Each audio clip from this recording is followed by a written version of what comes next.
महाराष्ट्राच्या जनतेला ठरवू दे कोण असली आणि कोण नकली. जयंत पाटील. राज्यात एक नकली शिवसेना, एक राष्ट्रवादी आणि अर्धी उरलेली काँग्रेस आहे, असं केंद्रीय गृहमंत्री अमित शहा यांनी म्हटलं होतं. त्यावर राजकीय वर्तुळातून आता प्रतिक्रिया येत आहेत. याच पार्श्वभूमीवर आता जयंत पाटील यांनी प्रतिक्रिया दिली आहे. जयंत पाटील म्हणाले, एका पक्षाचे 2 तुकडे करायचे आणि आपणच त्याला एकाला नकली म्हणायचे. महाराष्ट्राच्या जनतेला ठरवू दे कोण असली कोण नकली. महाराष्ट्राच्या जनतेनं याचा निकाल घेतलेला आहे.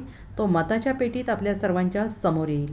टीका केली नकली काँग्रेस, नकली राष्ट्रवादी आणि उरलेली आता काँग्रेस आहे, त्यामुळे कसं एका पक्षाचे 2 तुकडे करायचे आणि आपणच त्याला एकाला नकली म्हणायचं. ज्यांनी फोडाफोडी केली त्यांनीच त्यात कोण नकली आणि कोण असली. खरं भारतीय जनतेला ठरवू दे, महाराष्ट्राच्या जनतेला ठरवू दे कोण असली आणि कोण नकली आहे.